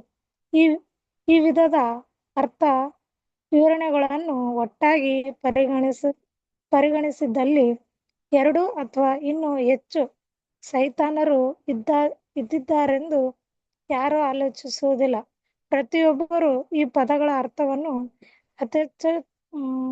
ಅತ್ಯರ್ಥವಾಗಿ ಗ್ರಹಿಸುವವರಾಗಿ ಇವು ಅನ್ಯಾಯದ ಆತ್ಮ, ದುರಾತ್ಮನನ್ನು ಸೂಚಿಸುತ್ತವೆಂದು ತಿಳಿಯುತ್ತಾರೆ. ಈ ದುರಾತ್ಮನ ಆತ್ಮ, ಪ್ರವೃತ್ತಿ ಮತ್ತು ಶಕ್ತಿ ಇವುಗಳ ಮುಖ್ಯ ನಿದರ್ಶನವು ಸೈತಾನನಲ್ಲಿದೆ. ಈ ಆತ್ಮವು ಯಾರ್ಯಾರು ಪಾಪ ಮತ್ತು ಸೈತಾನನೊಂದಿಗೆ ಸಾಮರಸ್ಯದಲ್ಲಿರುತ್ತಾರೋ ಅವರಲ್ಲಿ ಪ್ರಕಟಗೊಳಿಸುತ್ತದೆ. ಯಾರು ಇದನ್ನು ವೈಯಕ್ತಿಕವಾದ ಆತ್ಮವೆಂದು ತಿಳಿದಿರುವುದು ಬಹಳಷ್ಟು ಸಮಂಜಸವಾಗಿದೆ. ಇಂಥ ಆತ್ಮನ ವಿವಿಧ ಅನ್ವಯಗಳನ್ನು ಯಾರೊಬ್ಬರು ಒಳ್ಳೆ ಅರ್ಥದಲ್ಲಿ ಅಂದರೆ ವಿವಿಧ ಆತ್ಮಗಳನ್ನು ಪ್ರತಿನಿಧಿಸುತ್ತವೆ ಅಥವಾ ಇವುಗಳು ಒಟ್ಟಾಗಿ ಮತ್ತೊಂದು ದೇವರನ್ನು ಸೂಚಿಸುತ್ತವೆ ಎಂಬುದಾಗಿ ಪರಿಗಣಿಸಬಾರದು. ಈ ಶಬ್ದದಲ್ಲಿ ಒಟ್ಟಾಗಿ ಪರಿಗಣಿಸಿದಾಗ ನಮ್ಮ ಯೆಹೋವ ದೇವರ ಆತ್ಮ, ಅದರ ವಿವಿಧ ಗುಣ ಲಕ್ಷಣಗಳು, ಮನೋಪ್ರವೃತ್ತಿ ಅದೇ ಅನುಪಾತದಲ್ಲಿ ಆತನ ಆತ್ಮವನ್ನು ಅಂಗೀಕರಿಸಿದವರ, ಆತನ ಪ್ರವೃತ್ತಿಯಲ್ಲಿ ಪಾಲುದಾರರಾದವರ, ದೇವರ ಮನಸ್ಸಿನೊಂದಿಗೆ ಸಾಮರಸ್ಯಕ್ಕೆ ಬಂದವರ ಮನೋಧರ್ಮವನ್ನು ಸಹ ಪ್ರತಿನಿಧಿಸ್ತವೆ. Thank you star. ಅದೇ ಥರ ನೋಡಿ, ಬೈಬಲಲ್ಲಿ ಪವಿತ್ರ ಆತ್ಮ ಬಗ್ಗೆ ಮಾತ್ರ ಮಾಡಕ್ ಹೋಗಿಲ್ಲ, ಹೇಳಕ್ ಹೋಗಿಲ್ಲ. ಇನ್ನೊಂದು ಏನಂತಾರೆ ಆತ್ಮಗಳ ಬಗ್ಗೆ ಕೂಡ ಮಾತಿದೆ. ಯಾವ್ದಪ್ಪ ಅಂತಂದ್ರೆ ಏನ್ರಿ, ಹೇಡಿತನದ ಆತ್ಮ, ಭಯದ ಆತ್ಮ, ಅದರ ಬಂಧನದ ಆತ್ಮ, ಈ ಲೋಕದ ಆತ್ಮ ಅಂತೇನ್ರಿ, ತುಕುಡ್ಸಿಕೆ ಆತ್ಮ ಅಂತ ನೋಡ್ತೀವಿ. ಏನು ಇವೆಲ್ಲ ಏನು ಏನ್ರಿ ಶೇತಾನು ಇಷ್ಟೊಂದು ಶೇತಾನ್ಗಳಿದ್ದಾರೆ ಅಂತನಾ ಅಂದ್ರೆ ಇಲ್ಲ ರೀ. ಅದರ ಇದನ್ನ ಮಾತ್ರ ಕ್ರೈಸ್ತವರು ಇದು ಯಾವತ್ತೂ ಒಂದು ದೇವರಲ್ಲ ಅಂತ ಕರೆಕ್ಟಾಗಿ ಒಪ್ಕೊಂಡ್ಬಿಡ್ತಾರೆ. ಏನ್ರಿ ಶೇತಾನ್ ಇರೋದೊಬ್ನೇ, ಅವಂದು ಇವೆಲ್ಲ ಏನ್ರಿ ಇವೆಲ್ಲ ಕ್ರಿಯೆಗಳಿಗೆ ಅದು ಹೆಸರು ಕೊಟ್ಟವ್ರೆ ಅಂತ ಮಾತ್ರ ನಂಬ್ತಾರೆ. ಇವೆಲ್ಲ ಇಷ್ಟೊಂದು ಶೇತಾನ್ಗಳಿದ್ದಾರೆ, ಶೇತಾನ್ ಇಷ್ಟೊಂದೆಲ್ಲ ರೀತಿಲಿ ಏನ್ರಿ ಇಷ್ಟೊಂದು ಏನಂತಾರೆ ರೂಪಗಳು ತಗೊಂಡ್ ಮಾಡ್ತಾರೆ ಅಂತ ಅಂದ್ಬಿಟ್ಟು ಯಾರು ಒಪ್ಕೊಳಲ್ಲ ರೀ. ಅಲ್ಲ ಇದನ್ನೆಲ್ಲ ಇಷ್ಟು ಕ್ಲೀನಾಗಿ ಒಪ್ಕೊಂಡಿದ್ಮೇಲೆ ಯಾಕೆ ದೇವರ ಒಂದು ಆತ್ಮ ಬಗ್ಗೆ ಈ ತರ ಮಾತ್ರ ಒಪ್ಕೊಳಲ್ಲ? ಅಲ್ಲಿ ಮಾತ್ರ ಯಾಕೆ ಕನ್ಫ್ಯೂಷನ್ ಡಾಕ್ಟ್ರಿನ್ ಬರ್ತದೆ ಅಲ್ವರ? ಅದಕ್ಕೆ ನೋಡ್ಬೇಕಾದ್ರೆ ಕರ್ತನಲ್ಲಿ ಪ್ರೀತಿ ಅಂತ ಸೊಗಳೆ ಈ ತಪ್ಪಾದ ಒಂದು ಆತ್ಮಕ್ಕೆ ಮತ್ತೆ ಪವಿತ್ರ ಆತ್ಮಕ್ಕೂ ವ್ಯತ್ಯಾಸ ಗೊತ್ತಾಗ್ಲಿ ಅಂತ ಅಂದ್ಬಿಟ್ಟೆ ಏನ್ರಿ ಆ ಒಂದು ಪವಿತ್ರ ಅಂತ ವಾರ್ತೆನ ಸತ್ಯವೇದದಲ್ಲಿ ಸೇರಿಸಿರೋದು ನಾವೇನ್ ಮಾಡ್ತೀರಿ, ನಾವು ನೋಡ್ತೀರಿ. ಅದಕ್ಕೆ ನಮ್ಮ ಇಂಗ್ಲಿಷ್ KJV ಬೈಬಲಲ್ಲಿ ಇದ್ರೆ ಹೋಲಿ ಸ್ಪಿರಿಟ್ ಅಂತ ಎಲ್ಲೆಲ್ಲಿ ಬರ್ತಾರೋ ಈ ಹೋಲಿ ಅಂತ ಪದಕ್ಕೆ ಇಟಾಲಿಕ್ಸ್ ಅಲ್ಲಿ ಹಾಕಿರೋದು ನಾವೇನ್ ಮಾಡ್ಬೋದು ನೋಡ್ಬೋದು. ಅಂದ್ರೆ ಅರ್ಥ ಏನಪ್ಪಾ ಅಂದ್ರೆ ಎಲ್ಲೆಲ್ಲಿ ಇಟಾಲಿಕ್ಸ್ ಅಲ್ಲಿ ಇದೆಯೋ ಇದೆಲ್ಲ ಟ್ರಾನ್ಸ್ಲೇಟರ್ಸ್ ಏನ್ ಮಾಡಿದ್ರೆ ಆಡ್ ಮಾಡಿದಂಥ ವರ್ಡ್ಸ್ ಏನಕ್ಕೆ ಸರಿಯಾದ ರೀತಿಲಿ ಏನಾಗ್ಲಿ ಅಲ್ಲಿ ಅರ್ಥ ಆಗ್ಲಿ ಅಂತ ಅಂದ್ಬಿಟ್ಟು ಅಲ್ವರ. ಅದನ್ನ ಕರ್ತನಲ್ಲಿ ಪ್ರೀತಿ ಅಂತ ಸೋರಸರುಗಳೇ ಏನ್ರಿ ಇದು ಡಿಫ್ರೆಂಟ್ ಏನು ಚೇತನನೆಲ್ಲ ಡಿಫ್ರೆಂಟ್ ದೇವ್ರುಗಳನ್ನೆಲ್ಲ ಅವರು ಮಾಡುವಂತ ಒಂದು ಕ್ರಿಯೆಗಳಿಗೆ ಇಂದ ಯಾವ ತರ ಪ್ರಭಾವ ಬೀಳ್ತದೆ ಅಲ್ವರ. ಒಬ್ಬನ ಭಯ ಪಡಿಸ್ದವಾಗ ಏನ್ರಿ ಅಲ್ಲಿ ಭಯದ ಒಂದು ಆತ್ಮ ಏನಾಗ್ತದೆ ಅಲ್ಲಿ ಇನ್ನು ಮನುಷ್ಯನಲ್ಲಿ ಸೃಷ್ಟಿ ಆಗ್ತದೆ ಅಲ್ವರ. ಸೊ ಈ ಒಂದು ಅರ್ಥನ ಏನ್ ಮಾಡ್ತಾ ಇದ್ದಲ್ಲಿ ಅಲ್ಲಿ ಹೇಳ್ತಾ ಇರೋದು ಅಲ್ವರ. ಶೇತಾನು ಏನ್ರಿ ಒಬ್ಬರ ಮೈಂಡ್ನ ಕರಪ್ಟ್ ಮಾಡಿ ಏನ್ರಿ ಅವ್ರಿಗೆ ಸತ್ಯನೇ ಅರ್ಥ ಆಗದಿದ್ರೆ ಮಾತಾಡ್ತಾನೆ. ಬರೀ ತೂಗುಡ್ಸ್ಕೊಂತ ಇರಬೇಕು, ಬರೀ ನಿದ್ದೆ ಮಾಡ್ತಾ ಇರಬೇಕು ಅಂತಂದ್ರೆ ಅದೇನಪ್ಪ ಅಂದ್ರೆ ಅದಕ್ಕೆ ಏನ್ ಹೇಳ್ತಾರೆ ತೂಕಡಿಸಿಕೆಯ ಆತ್ಮ ಅಂತ ಏನ್ ಮಾಡ್ತಾರೆ ಹೇಳ್ತಾರೆ ಅದರ. ಶೇತಾನಿಂದ ಒಂದು ಏನ್ರಿ ಎದುರ್ಕೊಂಡು ಸತ್ಯಕ್ಕಾಗಿ ನಿಲ್ಕೊಂಡಿರೋಂಥ ಗುಣ ಇತ್ತು ಅಂತಂದ್ರೆ ಏನಪ್ಪಾ ಅಂದ್ರೆ ಅದು ಹೇಡಿತನದ ಆತ್ಮ. ಇದನ್ನ ಕೊಡೋದು ಯಾರು, ಇದನ್ನ ಪ್ರೇರಣೆ ಮಾಡೋದು ಯಾರು ಅಂದ್ರೆ ಶೇತಾನ್ ಏನ್ ಮಾಡ್ತಾನೆ, ಅವನು ಪ್ರೇರಣೆ ಮಾಡ್ತಾನೆ ಅಲ್ವರ. ಸೊ ಇದೇ ರೀತಿ ದೇವರ ಒಂದು ಆತ್ಮ, ಕ್ರಿಸ್ತನ ಆತ್ಮ ನಮ್ಗೇನ್ ಮಾಡ್ತಾನೆ ಪ್ರೇರಣೆ ಮಾಡಿ ಸತ್ಯದ ಮಾರ್ಗ ನಮ್ಗೇನ್ ಮಾಡ್ತಾರೆ ಅನುಕೂಲ ಮಾಡ್ಕೊಡ್ತಾರೆ. ಓಕೆ, ನೆಕ್ಸ್ಟ್ ಪ್ಯಾರಾಗ್ರಾಫ್ ಯಾರು ಓದ್ತೀರಾ ಬ್ರದರ್ಸ್ ಸಿಸ್ಟರ್ಸ್? ಎಲ್ಲಿ ಶೋಭಾ ಸ್ಟರ್ ಇದೆಯಾ? ಬುಕ್ ಓದ್ಬೋದಾ? ಶಾಂತಮ್ಮ ಸಿಸ್ಟರ್, ನವೀನ್ ಬ್ರದರ್,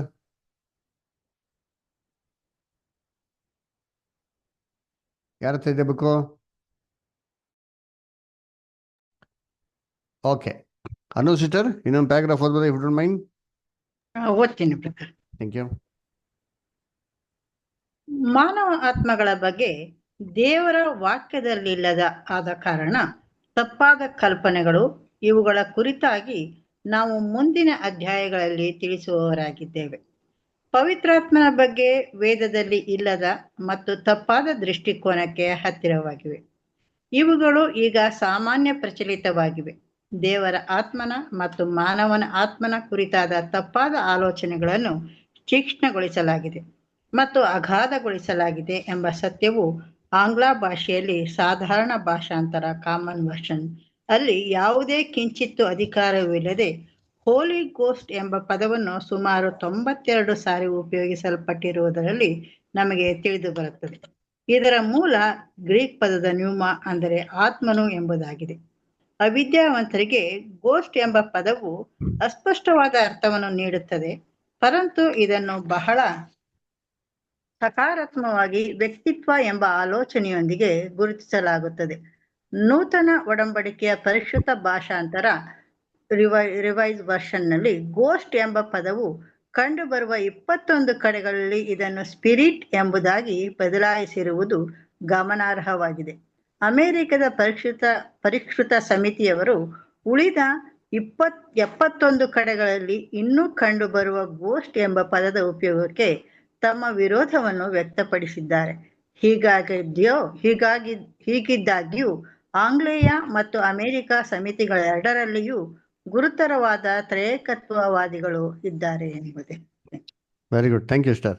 ಅಲ್ಲರ ನೋಡಿ, ಆ, ಈ ಒಂದು ಪವಿತ್ರಾತ್ಮ ವ್ಯಕ್ತಿ ಅಂತ ಏನಕ್ಕಪ್ಪ ಅಭಿಪ್ರಾಯ ಪಡೋದು ಅಂತಂದ್ರೆ ಏನ್ರಿ, ನಮ್ಮ ಇಂಗ್ಲಿಷ್ ಬೈಬಲ್ ಕನ್ನಡದಲ್ಲಿ ಹೇಳ್ತೀನಿ, ನಮ್ಮ ಇಂಗ್ಲಿಷ್ KJV ಬೈಬಲಲ್ಲಿ ಅದರ ಅದಕ್ಕೆ ನೋಡ್ಬೇಕಾದ್ರೆ ಕಾಮನ್ ವರ್ಷನ್ ಅಂತ ಹೇಳ್ತಾರೆ ಅಲ್ಲಿ, ಏನ್ರಿ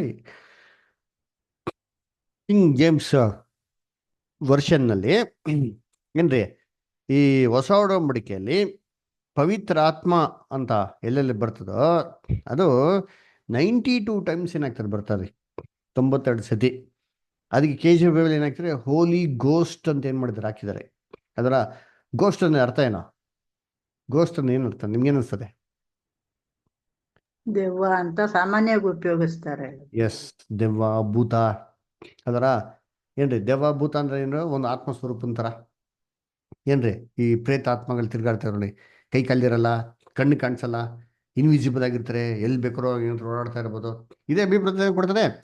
ಅಂದ್ರೆ ಅವಾಗ ಏನರ್ಥ, ಅದು ಒಂದು ಪರ್ಸನ್, ಒಂದು ವ್ಯಕ್ತಿ ಅಲ್ವರ. ಅದು ಒಂದು ಏನ್ರಿ, ಅದು ಕಣ್ಣು ಕಾಣಿಸಲ್ಲ, ಅವ್ರು ಏನ್ರಿ ಅದೊಂದು ವ್ಯಕ್ತಿ ಅಂತಂದ್ಬಿಟ್ಟು ಅಲ್ವರ.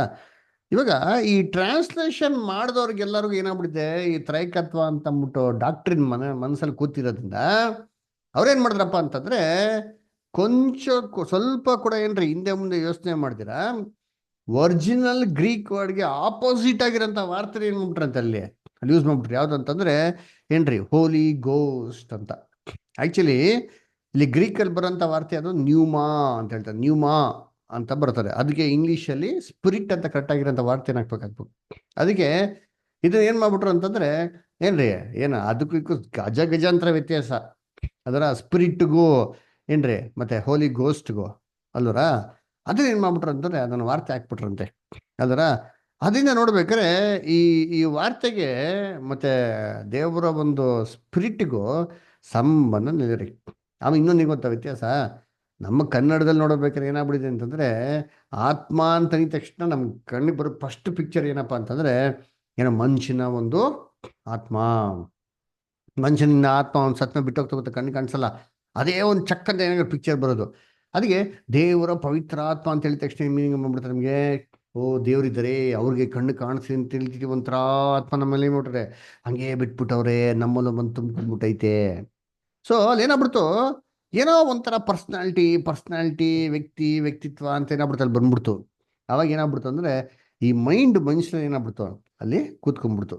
ಅದರ ಅದಕ್ಕೆ ನಾವೇನಪ್ಪ ನೋಡ್ತೀರಿ ಅಂತಂದ್ರೆ ಏನ್ರಿ, ಇದನ್ನ ಏನ್ರಿ ರಿವೈಸ್ಡ್ ವರ್ಷನ್ ನಲ್ಲಿ ಐಡೆಂಟಿಫೈ ಮಾಡ್ಬಿಟ್ಟು ಏನ್ರಿ ಅದನ್ನ 21 ಜಾಗದಲ್ಲಿ ನ್ಯೂ ಟೆಸ್ಟಿಮೆಂಟ್ ಅಲ್ಲಿ ಏನ್ ಮಾಡಿದಾರೆ, ಅದನ್ನ ಚೇಂಜ್ ಮಾಡಿದಾರೆ.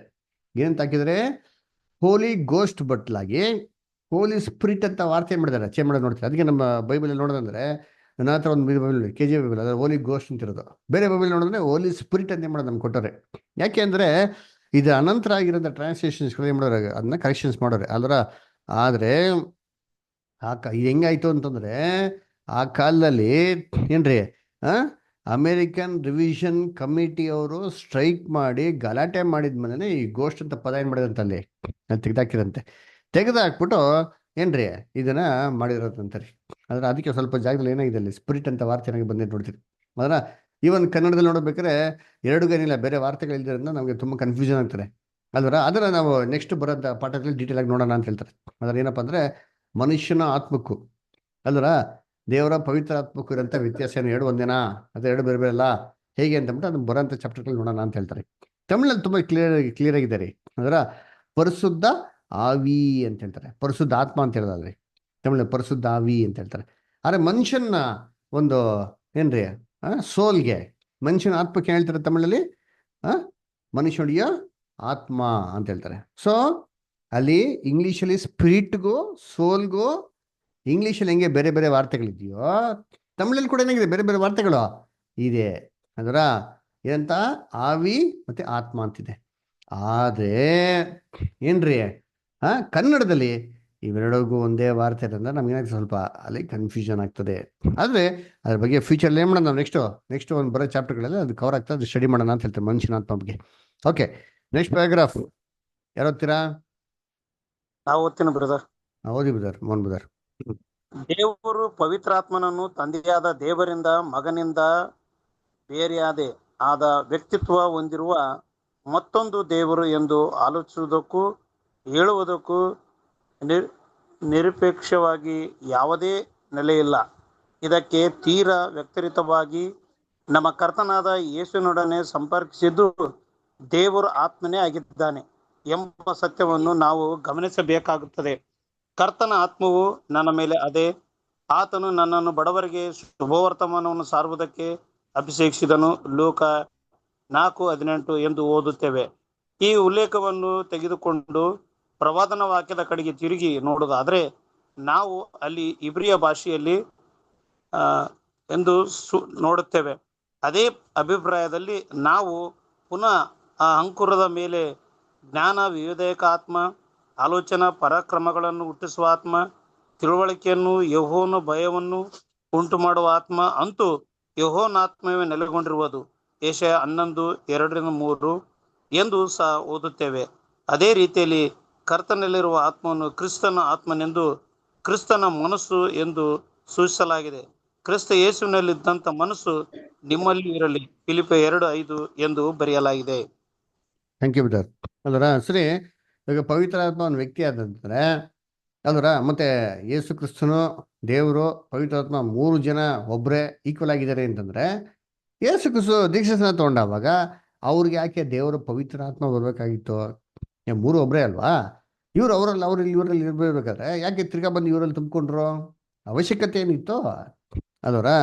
ಸದ್ಯ ನೋಡ್ಬೇಕಾರೆ ಇದು ನಮ್ಗೇನಪ್ಪ ಸ್ಪಷ್ಟವಾಗಿ ಗೊತ್ತಾಗ್ತಾರೆ ಅಂತಂದ್ರೆ ಏನ್ರಿ, ತಂದೆ ಮತ್ತೆ ಮಗ ಇಬ್ರೇನಾಗಿದ್ದಾರೆ, ಒಂದಾಗಿದ್ದಾರೆ. ಅದರ ಅವರು ತಂದೆಯ ದೇವರಿಂದಾನೇ ಏನ್ರಿ ಆ ಪವಿತ್ರ ಆತ್ಮ ಏನ್ ಮಾಡಿದ್ದವರು, ಅವರು ಹೊಂದಿದ್ದು ಅಂತ ನಾವು ಏನ್ ಮಾಡ್ತೀರಲ್ಲಿ ನೋಡ್ತೀರಿ. ಅದಕ್ಕೆ ಸತ್ಯವೇದದಲ್ಲಿ ಎಷ್ಟೋ ಆಧಾರಗಳೇನಾಗಿದೆ ಅಲ್ಲಿದೆ, ವಾಕ್ಯದಲ್ಲಿ ತುಂಬಾ ಕ್ಲಿಯರ್ ಆಗಿದೆ. ಲೂಕ 4:18 ಹೇಳ್ಬೇಕಾದ್ರೆ ದೇವರ ಆತ್ಮವು ಏನಾಗಿದೆ, ನನ್ನ ಮೇಲೆ ನೆಲೆಗೊಂಡಿದೆ, ಅನೇಕ ಜನಗಳಿಗೆ ಸುವಾರ್ತೆ ಸಾರೋದಿಕ್ಕೆ ಅಂತ ಹೇಳ್ತಾರೆ. ಅದೇ ವಾರ್ತೆ ಹಳೆ ಒಡಂಬಡಿಕೆ ನೋಡೋದಂದ್ರೆ ಯೆಶಾಯ 61:1 ಹೇಳ್ತಾರೆ, ದೇವರ ಆತ್ಮವು, ದೇವರು ನನ್ನನ್ನು ಅಭಿಷೇಕಿಸಿದ್ದಾರೆ ಬಡವರಿಗೆ ಶುಭ ವರ್ತಮಾನವನ್ನು ತಿಳಿಸೋದಿಕ್ಕೂ, ಅದರ ಸೆರೆಯಲ್ಲಿರೋರಿಗೆ ಬಿಡುಗಡೆ ಕೊಡೋದಿಕ್ಕೂ ಅಂತ ಏನ್ ಮಾಡ್ತಾರೆ ಅಲ್ಲಿ ಹೇಳ್ತಾರೆ ಅಲ್ವರ. ಸೊ ಅದಕ್ಕೆ ನೋಡ್ಬೇಕಾರೆ ಏನ್ರಿ, ಇನ್ನೊಂದು ಯೆಶಾಯ 11:2-3 ಕೂಡ ನೋಡ್ಬೇಕಾರೆ ಏನ್ರಿ, ಯೆಹೋವನ ಆತ್ಮವು ಅವನ ಮೇಲೆ ನೆಲೆಗೊಂಡಿರ್ತಾರೆ. ಏನಪ್ಪಾ ಅದು ಯೆಹೋವನ ಆತ್ಮವು ಅಂತಂದ್ರೆ ಜ್ಞಾನದ ಆತ್ಮ, ತಿಳುವಳಿಕೆಯ ಆತ್ಮ, ಒಂದು ಭಯದ ಆತ್ಮ ಅಂತ ನಾವು ಏನ್ ಮಾಡ್ತೀರಿ ಅಲ್ಲಿ ನೋಡ್ತೀರಿ. ಅದರ ಇದೇ ಒಂದು ಕ್ರಿಸ್ತನ ಆತ್ಮನ ನಮ್ಮಲ್ಲಿ ಇರಬೇಕು ಅಂತ ಕೂಡ ಏನ್ ಮಾಡ್ತಾರೆ ಅಲ್ಲಿ ಸತ್ಯವೇದದಲ್ಲಿ ಹೇಳ್ತಾರೆ. ಅದರ ಅದನ್ನ ಯಾವ್ದು ವಾಕ್ಯ ಓದ ನೋಡಿ, ಫಿಲಿಪಿಯರ್ 2:5 ಓದಿ ಯಾರಾದ್ರು, ಫಿಲಿಪಿಯನ್ಸ್ 2:5.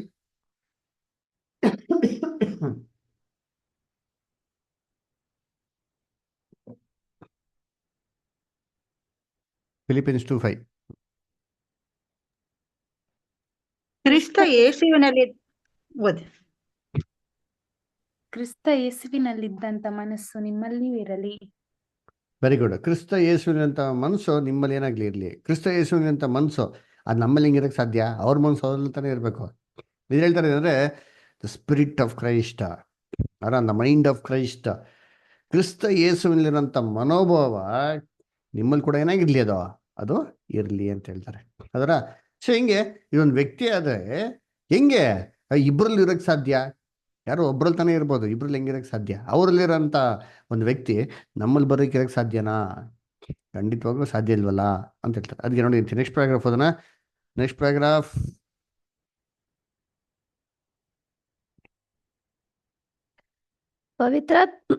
ಪವಿತ್ರಾತ್ಮನ ಬಗ್ಗೆ ಯೋಹಾನ 14:26 ನಮ್ಮ ಕರ್ತನ ಉಲ್ಲೇಖವು ಪವಿತ್ರಾತ್ಮನು ಒಬ್ಬ ವ್ಯಕ್ತಿ ಎಂಬುದನ್ನು ರುಜುವಾತುಪಡಿಸುತ್ತದೆ ಎಂಬುದಾಗಿ ಕೆಲವರು ಒತ್ತಾಯಪೂರ್ವಕವಾಗಿ ಹೇಳುತ್ತಾರೆ. ಸಾಮಾನ್ಯ ಭಾಷಾಂತರದಲ್ಲಿ ಆ ಸಹಾಯಕನು ಅಂದರೆ ನನ್ನ ಹೆಸರಿನಲ್ಲಿ ತಂದೆಯು ಕಳುಹಿಸಿಕೊಡುವ ಪವಿತ್ರಾತ್ಮನೇ ನಿಮಗೆ ಎಲ್ಲವನ್ನು ಉಪದೇಶಿಸಿ ನಾನು ನಿಮಗೆ ಹೇಳಿದ್ದನ್ನೆಲ್ಲ ನಿಮ್ಮ ನೆನಪಿಗೆ ತರುವನು ಎಂಬುದಾಗಿ ಅಲ್ಲಿ ಬರೆಯಲ್ಪಟ್ಟಿದೆ. ಆದರೆ ಗ್ರೀಕ್ ಮೂಲ ಗ್ರಂಥದಲ್ಲಿ ಈ ವಾಕ್ಯ ಭಾಗದ ಕ್ಷಣದರ್ಶನ ಮಾಡಿದರೆ ನಮ್ಮ ಭಾಷಾಂತರಕಾರರು ಪೂರ್ವಕಲ್ಪಿತ ಅಭಿಪ್ರಾಯಗಳಿಗೆ ತುತ್ತಾಗಿದ್ದಾರೆ ಎಂದು ಕಂಡುಬರುತ್ತದೆ. ಅವರು ಆಂಗ್ಲ ಭಾಷೆಯಲ್ಲಿ ಹೂಮ್ ಮತ್ತು ಹಿ ಪದಗಳನ್ನು ಉಪಯೋಗಿಸುವ ಕಾರಣವೇ ಇದ್ದಿಲ್ಲ. ಕನ್ನಡದಲ್ಲಿ ಪವಿತ್ರಾತ್ಮನು, ತರುವನು ಎಂಬೀ ಪದಗಳು ಮೂಲ ಗ್ರೀಕ್ ವಾಕ್ಯವನ್ನು ಈ ರೀತಿಯಾಗಿ ಭಾಷಾಂತರಿಸಬೇಕಾಗಿತ್ತು. ಆ ಸಹಾಯವು ಅಂದರೆ ನನ್ನ ಹೆಸರಿನಲ್ಲಿ ತಂದೆಯು ಕಳುಹಿಸಿಕೊಡುವ ಪವಿತ್ರಾತ್ಮವು ನಿಮಗೆ ಎಲ್ಲವನ್ನೂ ಉಪದೇಶಿಸಿ ನಾನು ನಿಮಗೆ ಹೇಳಿದ್ದನ್ನೆಲ್ಲ ನಿಮ್ಮ ನೆನಪಿಗೆ ತರುವುದು. But the Helper, the Holy Spirit, which the Father will send in my name, shall teach you all things and remind of those things which I said to you. Thank you. So ನೋಡಿ, ಇಲ್ಲಿ ಈ ಒಂದು ವಾಕ್ಯ ಏನಪ್ಪ ಅಂದರೆ John 14:26 ಹೋದ್ರಿ ಯಾರಾದ್ರ? John 14:26.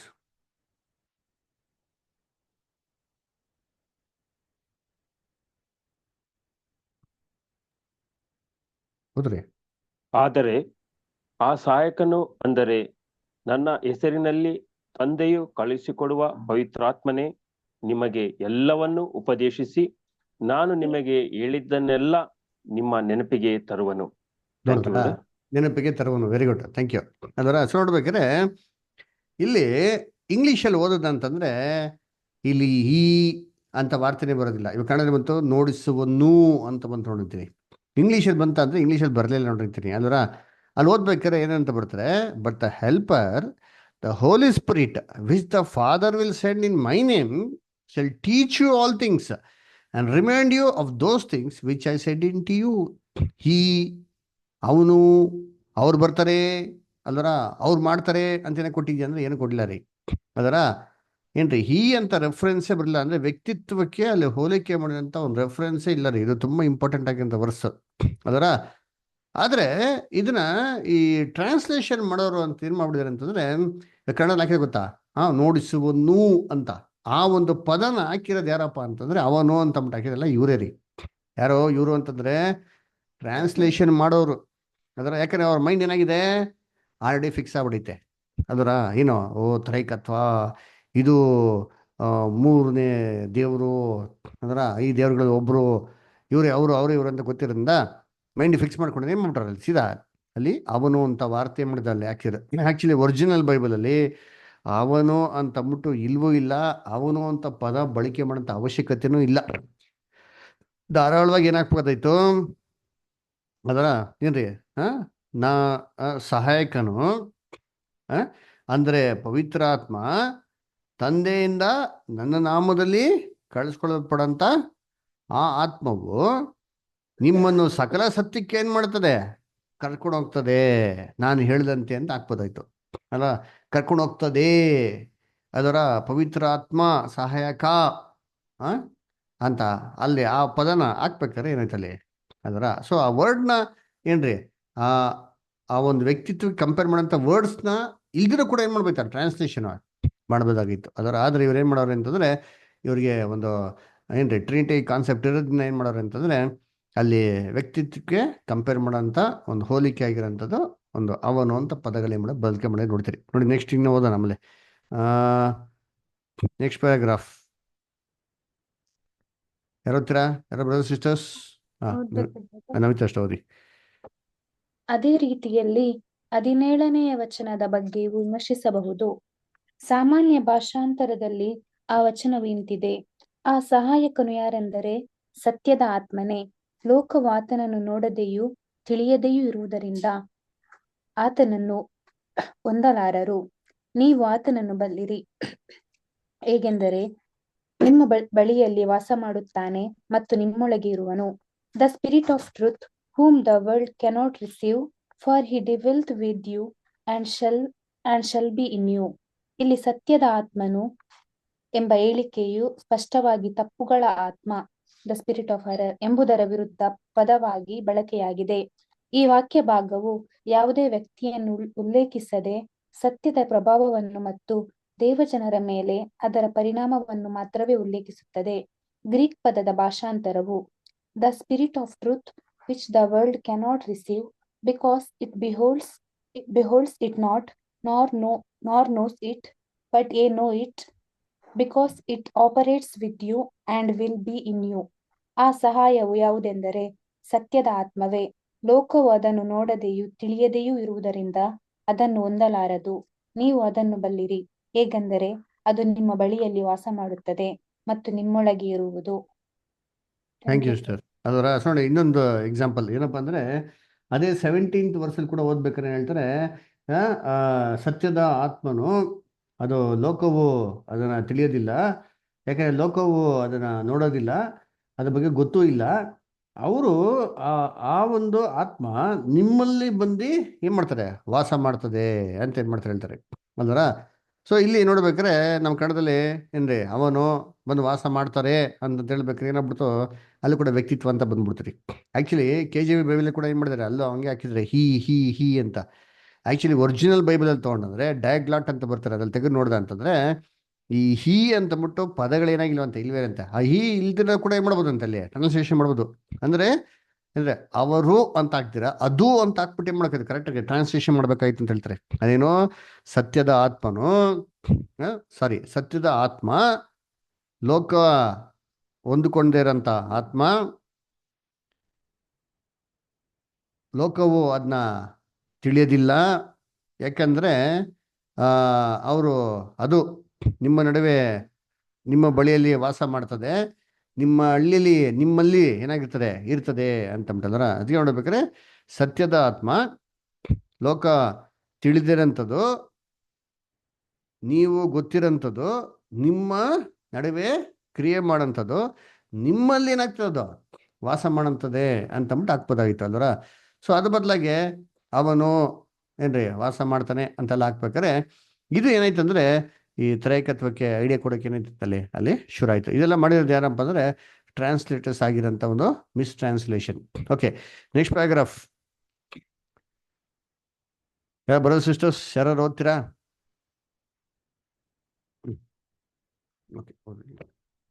ಮತ್ತೊಂದು ಉದಾಹರಣೆಯನ್ನು ತೆಗೆದುಕೊಳ್ಳೋಣ. ಸತ್ಯದ ಆತ್ಮನು ಬಂದಾಗ ಆತನು ನಿಮ್ಮನ್ನು ನಡೆಸಿಕೊಂಡು ಹೋಗಿ ಸಕಲ ವಿಷಯದಲ್ಲಿಯೂ ಸತ್ಯಕ್ಕೆ ಸೇರಿಸುವನು. ಆತನು ತನ್ನಷ್ಟಕ್ಕೆ ತಾನೇ ಮಾತಾಡದೆ ಕೇಳಿದ ಮಾತುಗಳನ್ನೇ ಆಡುವನು ಮತ್ತು ಮುಂದಾಗುವ ಸಂಗತಿಗಳನ್ನು ನಿಮಗೆ ತಿಳಿಸುವನು. ಆತನು ನನ್ನದರೊಳಗಿರಿಂದ ತೆಗೆದುಕೊಂಡು ನಿಮಗೆ ತಿಳಿಸುತ್ತಾ ನನ್ನನ್ನೇ ಮಹಿಮೆಪಡಿಸುವನು. ಯೋಹಾನ 16:13-14. ಈ ವಾಕ್ಯ ಭಾಗದಲ್ಲಿ ಗ್ರೀಕ್ ಪದವಾದ ಹಿಯೋಟೋ ಎಂಬುದನ್ನು ಹಿಮ್ಸೆಲ್ಫ್ ಎಂಬುದಾಗಿ ಭಾಷಾಂತರಿಸಲಾಗಿದೆ. ಆದರೆ ಇದನ್ನು ಇಟ್ ಸೆಲ್ಫ್ ಎಂಬುದಾಗಿ ಭಾಷಾಂತರಿಸಬೇಕಾಗುತ್ತದೆ. ನಮ್ಮ ಸಾಧಾರಣ ಭಾಷಾಂತರದಲ್ಲಿ ಹಿಯೋಟೋ ಎಂಬ ಗ್ರೀಕ್ ಪದವನ್ನು ಪುಲ್ಲಿಂಗ, ಸ್ತ್ರೀಲಿಂಗ, ಸಮಾನ ಲಿಂಗ ಮತ್ತು ನಪುಂಸಕ ಲಿಂಗದ ಪದವನ್ನಾಗಿ ಬಳಸಲಾಗಿದೆ. ಉದಾಹರಣೆಗೆ ಮೇಲಿನ ವಾಕ್ಯ ಭಾಗದಲ್ಲಿ ಈ ಪದವನ್ನು ಪುಲ್ಲಿಂಗವನ್ನಾಗಿ ಬಳಸಲಾಗಿದೆ.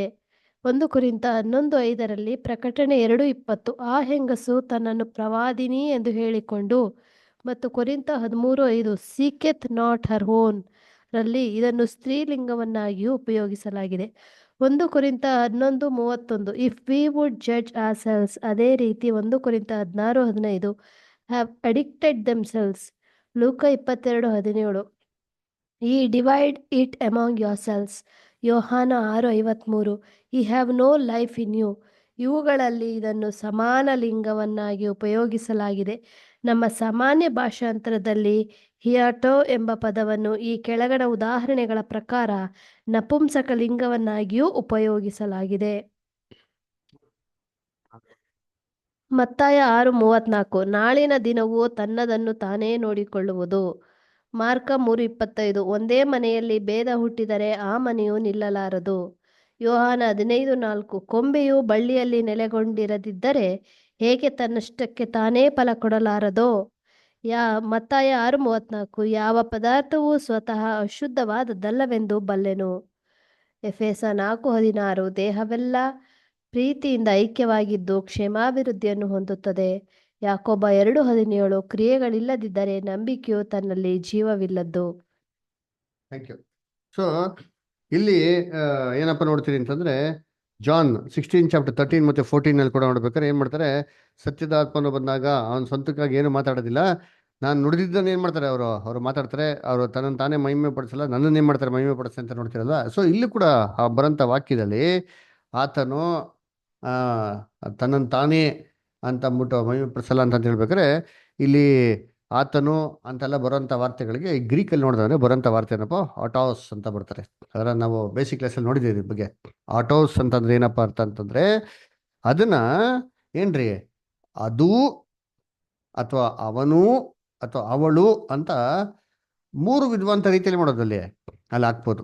ಅಂದ್ರೆ ಇದು ಏನ್ರಿ ಪುಲ್ಲಿಂಗ, ಸ್ತ್ರೀಲಿಂಗ, ನಪುಂಸಕ ಲಿಂಗಕ್ಕೂ ಒಂದೇ ಒಂದು ವಾರ್ತೆ ಏನಾಗಿದೆ ಇದೆ ಅಂತ ಹೇಳ್ತಾರೆ. ಆದ್ರೆ ಇದನ್ನ ಈ ಒಂದು ಟ್ರಾನ್ಸ್ಲೇಟರ್ಸ್ ಈ ಒಂದು ಮೂಮೆಂಟಲ್ಲಿ ಮಾತ್ರ ಏನಪ್ಪ ಮಾಡಿದ್ದಾರೆ ಅಂತಂದ್ರೆ, ಇಲ್ಲಿ ಈ ಒಂದು ಸ್ಥಳಗಳಲ್ಲಿ ಮಾತ್ರ ಪವಿತ್ರಾತ್ಮ ಬರೋಂಥ ಸ್ಥಳಗಳಲ್ಲಿ ಮಾತ್ರ ಮಾಡಿದರೆ ಅಲ್ಲಿ ವ್ಯಕ್ತಿಗೆ ಅವನು ಅವನು ಅಂತ ಹೋಲಿಕೆ ಮಾಡಿದ್ರು. ಆದ್ರೆ ಇದೇ ವಾರ್ತೆಗಳು ಬೇರೆ ಕಡೆ ಬರ್ಬೇಕಾದ್ರೆ ಎಲ್ಲಿ ಏನ್ರಿ 1 ಕೊರಿಂಥ 13ನೇ ಅಧ್ಯಾಯ 5ನೇ ವಾಕ್ಯದಲ್ಲಿ ಬರ್ಬೇಕಾದ್ರೆ ಪ್ರೀತಿಯು ಏನ್ರಿ ಏನ್ರಿ ತನ್ನ ಸ್ವಾರ್ಥತೆಯನ್ನು ಹುಡಿಕೊಳ್ಳುವುದಿಲ್ಲ ಆಕೆ ಅಂತ ಬರ್ತಾರೆ. ಇಂಗ್ಲಿಷ್ ಓದ್ತೀನಿ ಕೇಳಿ. Love seeketh not her own. ಪ್ರೀತಿ ತನ್ನ ಸ್ವಂತವನ್ನು ಹುಡುಕದಿಲ್ಲ. ಅದರ ಅವಳು ಅಂತ ಹಾಕಿಲ್ವಲ್ಲ, ಇಲ್ಲಿ ಪ್ರೀತಿ ಅಂತ ಹಾಕಿದ್ರು ಅಲ್ಲರ.